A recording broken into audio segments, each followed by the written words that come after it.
Bismillahirrahmanirrahim. Assalamualaikum warahmatullahi wabarakatuh. Anak-anak, bagaimana kabarnya hari ini? Semoga semuanya dalam keadaan sehat ya. Kita lanjutkan pembelajaran hari ini, tema 3, subtema 1 tentang interaksi sosial. Kalau sebelumnya kita pernah mempelajari tentang manusia itu sebagai makhluk sosial. Jadi kita itu tidak bisa hidup tanpa adanya orang lain ya, tanpa adanya bantuan orang lain itu kita tidak bisa hidup. Kita membutuhkan orang lain dalam hidup ini. Nah, hari ini kita akan mempelajari tentang interaksi sosial. Apa toh itu tentang interaksi sosial itu? Interaksi sosial adalah hubungan timbal balik antara individu satu dengan individu yang lain dan sifatnya saling mempengaruhi. Jadi hubungan kita terhadap sesama untuk saling mempengaruhi untuk memberikan kemanfaatan. Nah, interaksi sosial dibedakan menjadi 3. Yang pertama, interaksi sosial antar individu ya, jadi antara satu orang dengan orang yang lainnya. Kemudian yang kedua, interaksi sosial individu dengan kelompok. Contohnya ini ya, ada seorang guru, kemudian sedang berinteraksi dengan para siswa. Ini kan gurunya kan individu, kemudian siswanya itu secara berkelompok. Kemudian yang ketiga, interaksi sosial antar kelompok.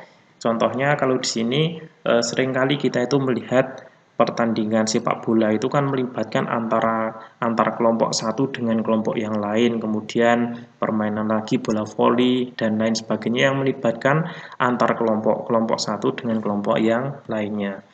Tujuan interaksi sosial ini yang pertama menjalin persahabatan, yang kedua memperoleh bantuan dari orang lain ya. Jadi kalau kita ada interaksi dengan orang lain itu biar bisa saling membantu. Kemudian yang ketiga menyelesaikan masalah bersama. Yang keempat melaksanakan kerjasama yang saling menguntungkan. Kemudian yang kelima merundingkan suatu masalah yang timbul. Itu tujuan dari interaksi sosial. Interaksi sosial juga tidak lepas dari keberagaman yang ada di Indonesia. Di berikut ini adalah beberapa keberagaman sosial yang ada. Jadi contoh-contoh keberagaman sosial. Yang pertama adalah keragaman pekerjaan atau profesi. Kita bisa melihat di sekeliling kita, pekerjaan atau profesi setiap orang itu kan beda-beda ya. Ada yang jadi guru, ada yang jadi pegawai, ada yang jadi montir, ada yang jadi dokter, ada yang jadi perawat, dan lain sebagainya. Ini keberagaman profesi atau pekerjaan.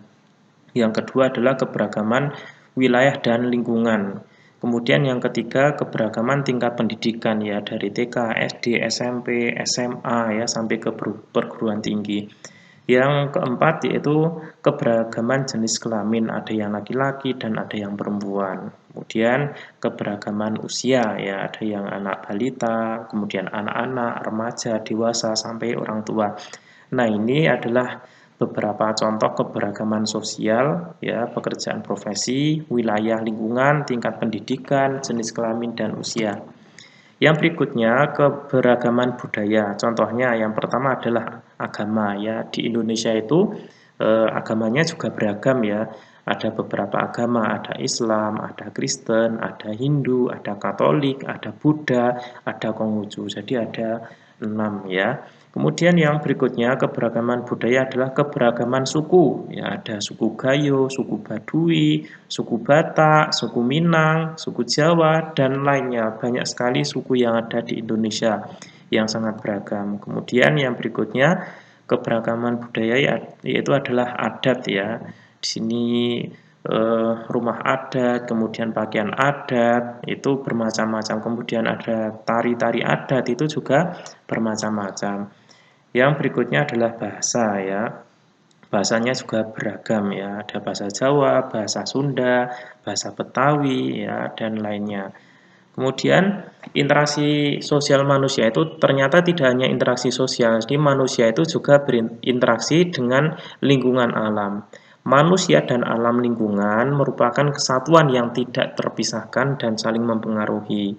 Manusia memanfaatkan alam untuk memenuhi kebutuhan hidup. Jadi selain berinteraksi sesama dengan manusia, ternyata juga manusia itu berinteraksi dengan alam. Contohnya ini bercocok tanam. Jadi manusia berinteraksi dengan tanaman ya, dengan tanah sehingga timbul adanya bercocok tanam. Kemudian interaksi manusia dengan hewan. Nah, contohnya berternak ya.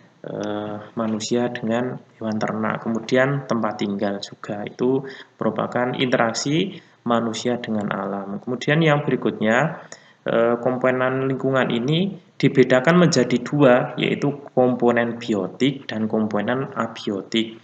Komponen biotik itu adalah benda-benda yang bernyawa atau hidup. Contohnya tumbuhan dan hewan itu kan benda-benda yang bernyawa yang hidup kan itu. Ada dua contoh, tumbuhan dan hewan. Jadi semua hewan dan semua tumbuhan itu termasuk komponen biotik.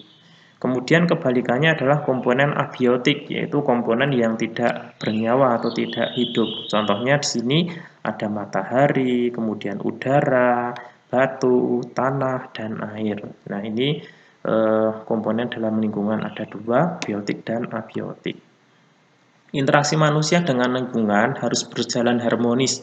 Artinya, dalam proses interaksi, manusia harus menjaga alam agar dapat memberikan manfaat bagi kita. Nah, itu anak-anak semuanya untuk tugas hari ini, yaitu mengerjakan penilaian harian pada buku pendamping tema 3 halaman 16 bagian A dan B ya. Jadi nanti silakan dibuka halaman 16 kemudian dikerjakan bagian A dan B. Selamat belajar anak-anak semuanya. Terima kasih. Assalamualaikum warahmatullahi wabarakatuh.